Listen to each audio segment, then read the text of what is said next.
Welcome to The Voice of Retail. I'm your host, Michael LeBlanc. This podcast is brought to you in conjunction with Retail Council of Canada.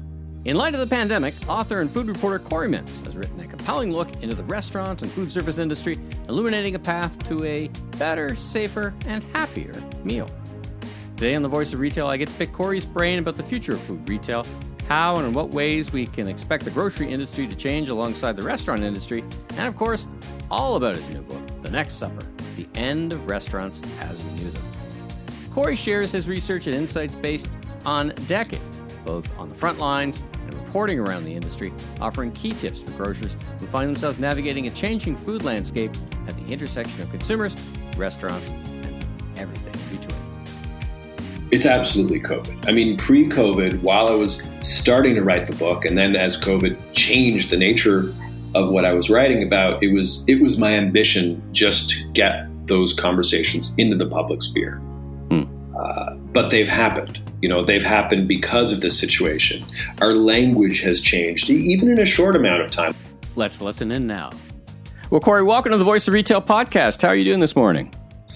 I am doing terrific this morning now that I took care of certain bathroom issues. We were talking about the wonders of cleaning products that you discover that can take care of household duties. So it's a great way to start your morning. And this is the second time within so many weeks we've had the opportunity to speak. You and I had a great conversation with Sylvain on the Food Professor podcast. And at the very end of that discussion, I said, hey, I want to talk to you about chapter 7 of the book, which was all about the grocery rant. So I thought it was good for the Voice of Retail audience. So thank you for generously accepting my offer to be on the podcast. Thank you for asking me, because honestly, I've done, I would say, 20 to 30 interviews in the last couple of months since the book came out, and I've had no questions about chapter 7.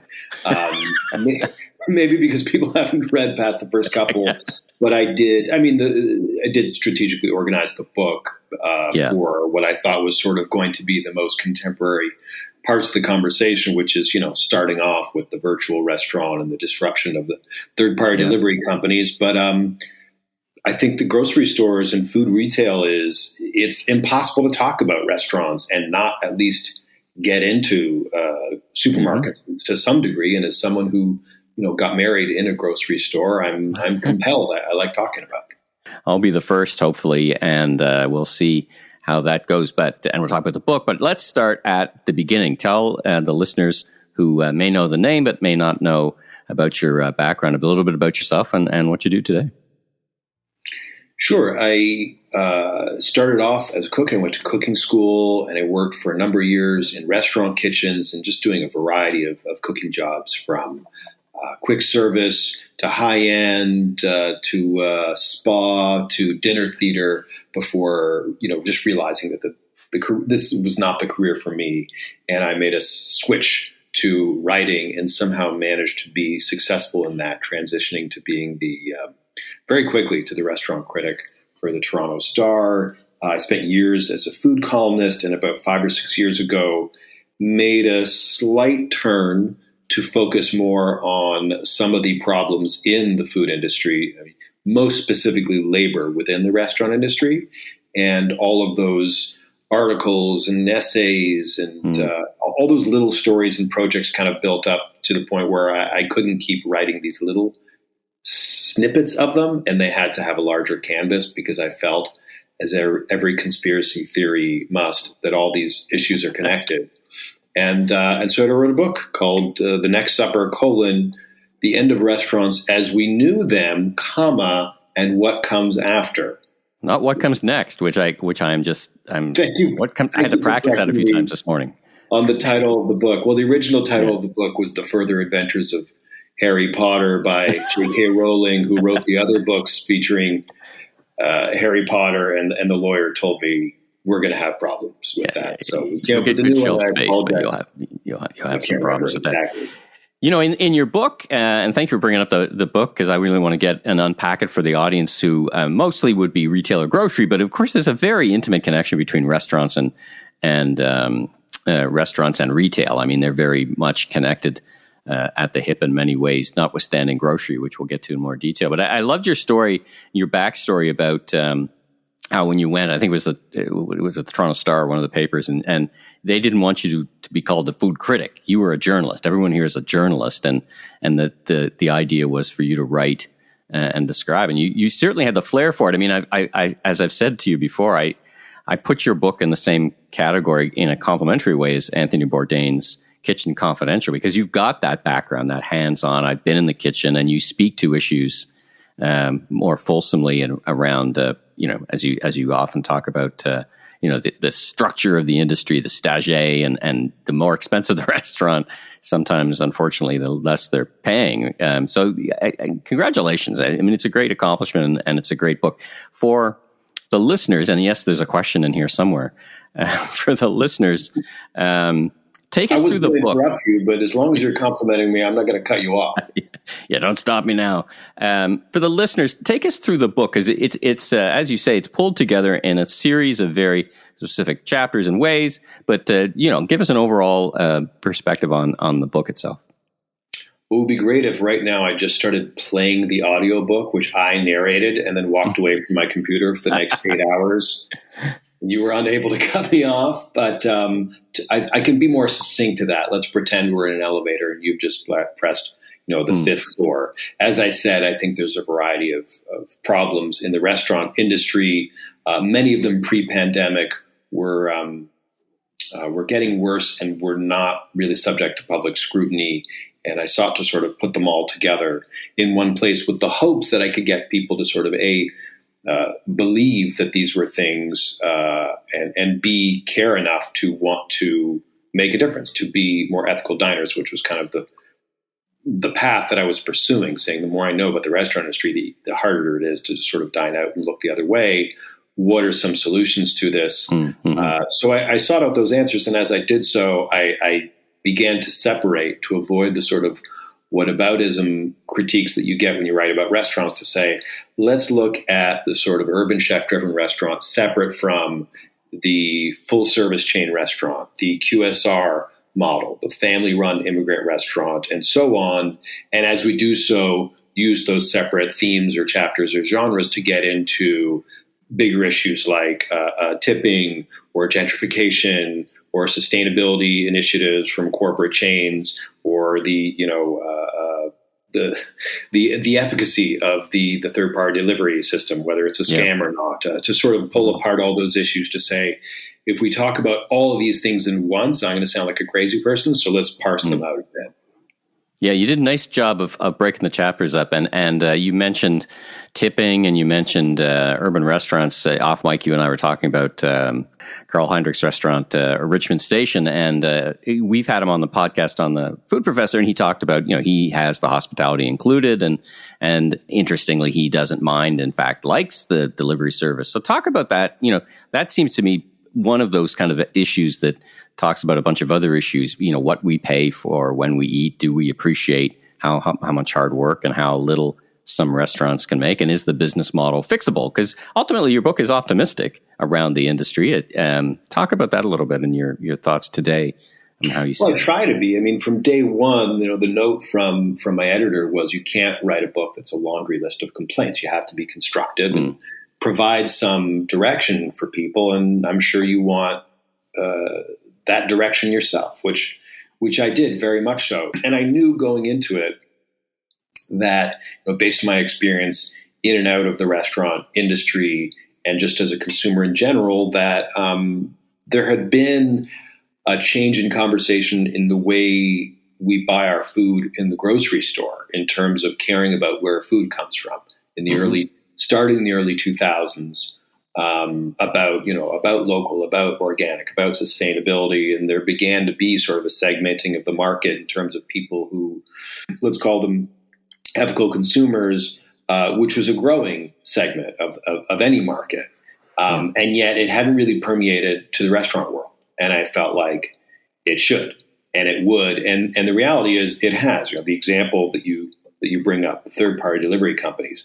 I was writing articles 3 or 4 years ago about how their business model is parasitic and it's not good for restaurants. And 4 years ago, that was outside the Overton window. That was a bit of a conspiracy theory.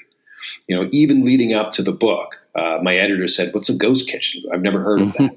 And by the time the book was published, when I'm meeting people, the only way I meet people now in the spring, when we were at the playground, my toddler daughter's playing and I'm meeting other parents and they go, what do you do? And we're chit-chatting. And I found that people, as I began to explain these things, are aware of, they would say, I've heard those, all the delivery companies, they're kind of exploitative. They take a higher percentage in commissions than restaurants make in profits. That doesn't sound good. And more I hear from people who are ditching these companies altogether. At the same time, the conversation about how cooks are paid or tips are divided.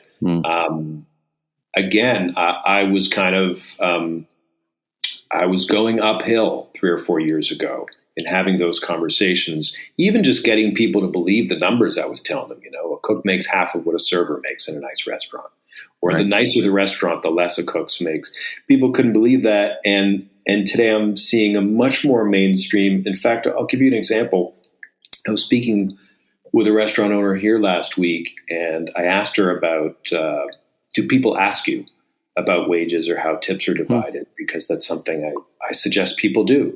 And is it taboo to do that? And she said, it's not at all taboo. I welcome that. And in fact, I'm finding that people are at least once a week, if not sometimes once per shift, are coming up to me, not my employees, because they can tell I've got owner energy, and asking me how tips are divided. And I asked her pre-pandemic, how often did that happen? And she said, never, not once. So is it the COVID? Is this the repercussions or the implications or whatever it is, the acceleration from the COVID era? Is this, we're now talking here in early January, and unfortunately restaurants are closed in major provinces. Has COVID been the accelerant for that conversation? Was it coming anyway and it just got sped up, or did you think there's something new here? It's absolutely COVID. I mean, pre-COVID, while I was starting to write the book, and then as COVID changed the nature of what I was writing about, it was my ambition just to get those conversations into the public sphere. But they've happened. They've happened because of this situation.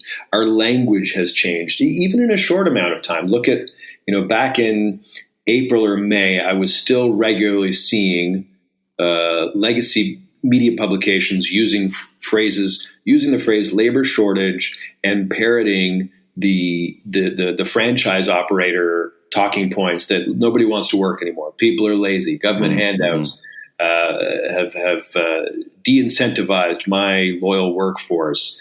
To today, I see more and more the term "the Great Resignation," which I think is a nice, very colorful little title, but I see that far more than I do simply labor shortage. I don't see the blaming of workers anymore. I think that conversation kind of went around. It went a few rounds and it got knocked out. The sort of, I think, the insulting nature of blaming poor working people for not wanting to work for poverty wages or under horrific conditions kind of moved away. And at the same time, I'm not sure this one has shifted yet, but I've seen a move to push people to stop using Amazon's, what do they call it? Fulfillment center language for what we all know to be a warehouse. There's been, I think, those little shifts in conversation in a way that I think we can see, while behind the scenes, the answer to that question, how do you divide tips? 5 years ago, the answer was always, the front of house kicks back about 5% to the back of house. And the answer, at least from her, was 70-30. And I'm also hearing from people 60-40, some cases 50-50. This isn't really out. This isn't super public in a way that's well known. And I'm hoping I can do some more data-based research that's not just anecdotal about that. But 5 years ago, nobody would have told me, even 70-30, that they were splitting with the back of house. So things are shifting, and they're entirely due to the massive, unpleasant disruption of the pandemic. I was wondering if you think during this time, 2 to 3 now, going into 3 years, do consumers in general, I think one of 3 things could happen, and maybe all 3. I want to get your perspective. One is they appreciate food even more now than they did before because they actually have to make it, and they're like, oh my God, this is hard work. Two is I'm just so sick of making my own food. I'm going to eat out in restaurants for the rest of my life. And three is, does it push restaurants higher? In other words, well, I got pretty good at this cooking thing. Maybe they did, maybe they didn't. And my standards for what restaurants and how restaurants serve me has gone up. Of those three things, do you think it's a mix, or do you have any perspective on that? I have anecdotal evidence which is contradictory. I mean, from the sort of the restaurateurs that I regularly speak to, this is already a self-selected group of like people who care about having a better industry. So it's not like I'm regularly talking to the CEO of Darden, and at the risk of singling somebody out, which is the parent company, of course, of the Olive Garden. But when I talk to restaurateurs who run, smallish restaurants in cities, generally they say, we are kept alive by our wiliness, but also by having customers who value us as a part of our lives, who let it be known, whether it's through money, through the money that they spend, through exorbitant tips, or through communicating differently. Hey, when they call in the order saying, you're really important, that please stick around. What else can I do? We'd love coming to your shop. Or the reason I called in this order is because I want you to not have to pay the commission to right. Uber. And they tell stories of sort of long-term, the kind of customers you want, regulars, being understanding, right? For why you're busy, or why, or why something is slow, or why you don't have anything. At the same time, I get these press releases from sort of marketing, consulting, more well-funded food, hospitality organizations saying, we're looking at the trends, and what we're seeing is the demand is for even higher levels of service and perfection, and everything has to be the best. And customers are saying, if I'm going back to restaurants and everything's going to cost me more, well, I better get more for it, which is preposterous. Everything's going up more because it was underpriced before. It finally needs to keep pace with the actual pace of inflation, never mind rising wages and the rising cost of beef and chicken and all those other things. So it depends on who you're talking to, which is a weaselly way of answering any question. But I think, it speaks to the type of segmenting of the restaurant that we're talking about. The big chain place, I think, attracts a different type of customer from the small neighborhood place. Sure. I opened up my browser this morning. I went on CNBC, and there's a headline there, and I almost spit my coffee over my new equipment here because it was so perfect. It's called. The title is in this article: "Rapidly rising food prices might give restaurants an edge." And I'm like, how on earth? How does that work? I mean, restaurants, as we know, it's a thin margin business. How does rising price? And they go on to say, listen, it's going to cost more food. It's going to cost more to buy food and grocery. This is, I guess, my segue question into talking about grocery. It's going to cost more for people to buy food and grocery, so they're going to go to restaurants.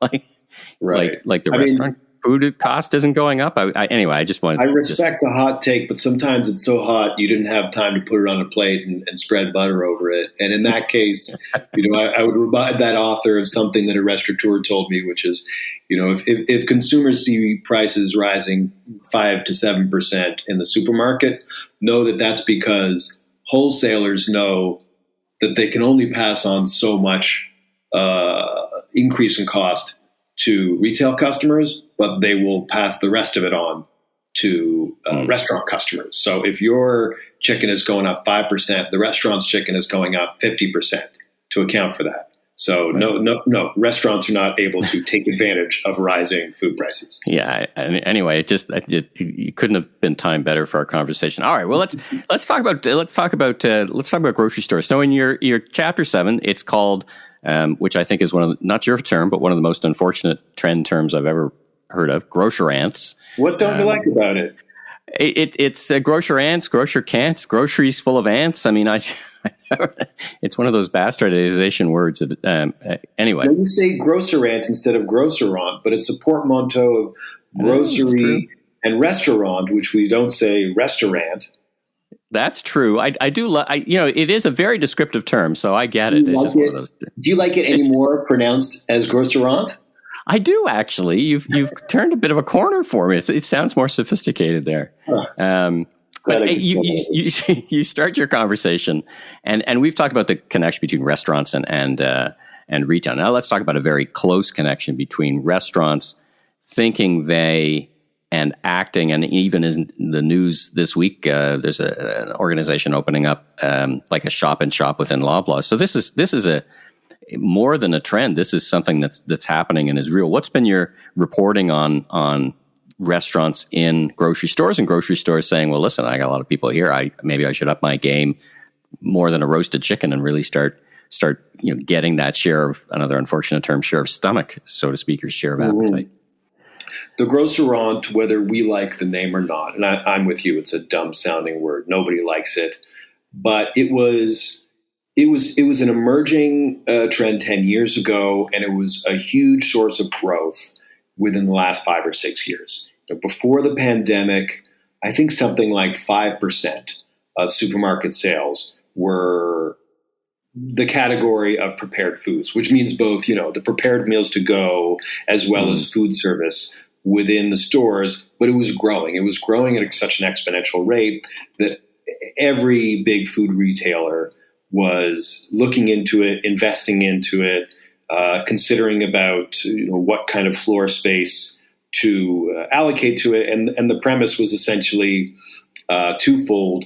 It's an amenity that brings people into the store and causes them to choose your store over someone else's, because yours is the one that also has, in addition to everyday low prices or whatever selection or service that customers like, yours is also the place with the brisket sandwich or the ramen or whatever else the thing is. You go, the sushi counter or whatever. Yeah. The sushi counter. I had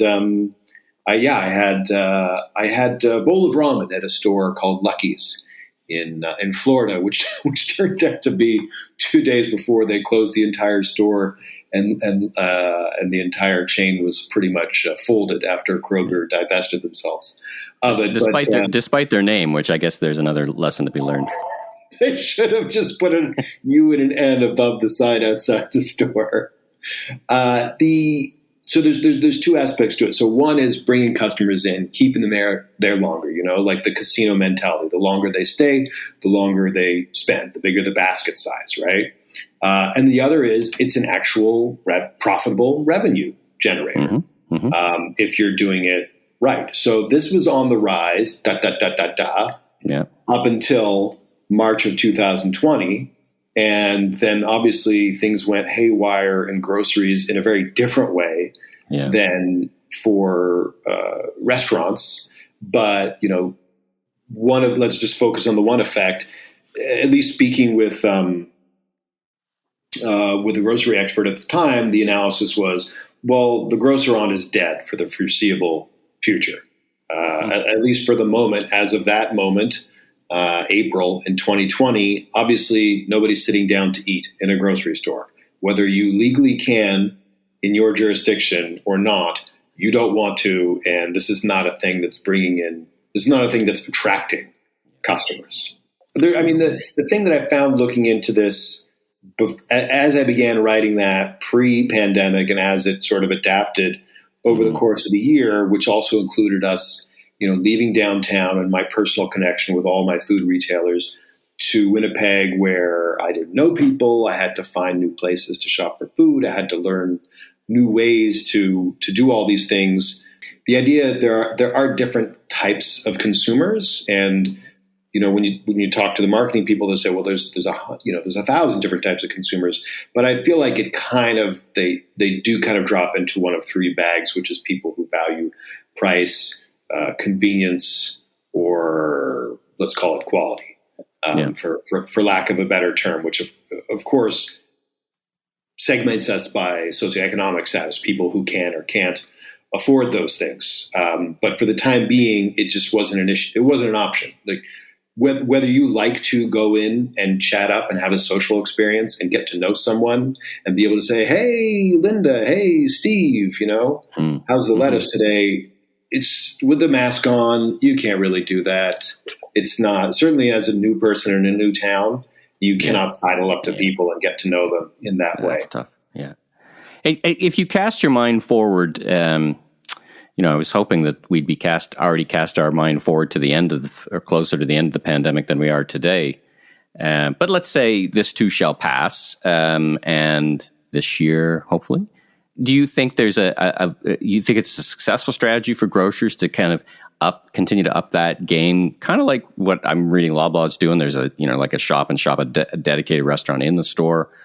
Restoration Hardware, RH, does a wonderful job putting restaurants in. It's a big thing. Do you think that's viable for both the industry as a restaurateur and also as a grocery? Do you like that? If I waved a wand and gave you $1 million to open a restaurant, would you open one in a grocery store? Like, talk about that a bit. Well, I mean, obviously, I would do whatever I could. I'd talk to my lawyer and figure out how I could get that money and not open a restaurant. But if I was legally, contractually, I think that would be a fraudulent transaction with my magic wand. But okay, whatever you do, don't make me open a restaurant. But addressing the heart of the question, is this a viable future? I think the first part, the provision you provided, which was, let's say that this too shall pass in a future which theoretically one can resume dine-in experiences on a sustained level, which already is dubious. Then yeah, I think it's very viable. I think it was showing its growth pre-pandemic, and I can speak to. It works for me. I mean, moving here, I used to know, we lived in Kensington Market, right? So I could walk outside our home, and I knew on a first name basis my butcher and my baker and my grocer and my cheesemonger and the dry goods store, and they knew me, and I could shop for food pretty much the way people shop for food at the turn of the 20th century. As anachronistic as that was, it was part of one of the joys of my life. I can't do that here. We live in a driving culture, not a walking or cycling culture. But I have been able to find, a source of pork, a local farm that naturally raises pork. So I get from them, and a good place for bread and a bunch of things. But ultimately, on a weekly basis, we probably place a click and collect order with one of the major retailers. But at the same time, one of the first things I had to do here was find all the Asian supermarkets. And one of them, also coincidentally called Lucky's, no affiliation with the American chain, they had a lunch counter in their place. And some point mid-pandemic, a Filipino, actually my favorite Filipino restaurant in the city, coincidentally, called Mars Sisig, moved into them and started operation. And just for takeout, because there's no possibility of sitting down right now. I wouldn't want to sit down. Yeah. But it's an amenity and factors into my thinking sometime, and it works on me the way it's supposed to work, which is, well, if I need X, Y, Z, and if that includes baby bok choy or certain ingredients that I know I should be getting from the Asian place, and then I also go, well, if I do it on Thursday, I'll have time to go by and get a plate of sisig or kari kari, and then at the same time, you know what? I might as well get my milk, my eggs, my diapers, whatever it is from Lucky's, and that's the whole strategy of them, right? So it works on me. The difference is we're talking about the difference between a regional and a national player. And I remember I was speaking with a grocery expert, and I forget his name right now, but I was asking if the chains are partnering with restaurants, because I haven't really seen that, the names of recognizable restaurants within grocery stores. In his observation, it was there's no incentive. We had started to see more and more the grocery stores, the big supermarkets, start to open their own branded restaurants within the supermarket. And while obviously it would be a big draw if you had partnered with Momofuku and had a Momofuku in your shop, that's going to bring in customers, but you don't get to keep the revenue. Let's end our conversation talking about grocery stores. You talk about in the book your shopping in Kensington Market and your love of local and getting to know the people you buy from. I think there's probably some heritage there from your life as a chef, where I imagine in my dreams that chefs go out at 4:00 in the morning and hand pick all their own food. That's the way I see it on television anyway. But when I think about that, when I think about the question is what do you like in a grocery store? Like, do you see yourself in the future, and more importantly, beyond yourself, do you see a role for the local small grocer and the larger grocer? Like you already described kind of a hybrid shopping where you shop large, small. Do you think there's a good future for smaller format grocery stores where you get to know the butcher and he knows the cuts and all that stuff, or is it all going to get carried away by volume? Where do you think there's a fit there? Yeah, I'm not enough of an economist or a retail expert. In fact, I'm not either of those things. But from the people I speak to in my personal experience, I think there's a market where you make it. And if you can find a neighborhood where there's, or a geographical region where there's enough people with enough income who value the product and service that you're offering, then you can open that naturally raised butcher shop where everything is, 30 to 100% more expensive than at the large chain supermarket. The future of groceries for me is going to continue to be to find and foster personal relationships with people producing or distributing food and promoting those things, connecting other people with them, because that's important in my life. For the bulk of the population, people go to the supermarket, once or twice a week, and they get everything at one store. And that wasn't really the way I shopped until we moved here. And when I did do it for the first time, much like going to a drive-through for fast food with the first time, when I recently bought my first car, I went, oh, wow, this is really convenient. This is why this works. I get that now. Yeah, I don't have to get out my wallet 10 times and have 8. I'm not walking around Kensington carrying 6 bags, and I can put it all in the trunk of my car. I get it. The convenience of modern life is a big lure. But I think depending on the region you are and if you can attract the clientele, there's always a market. I can tell you that in the neighborhood I'm in right now, I'm astounded. It's like a strongly middle class neighborhood. It shocks me that there isn't a sort of sustainable fishmonger. There's commercial space available real nearby. I know that commercial rents in this city go from like $18 to almost $30 an hour, which is, nothing compared with Toronto.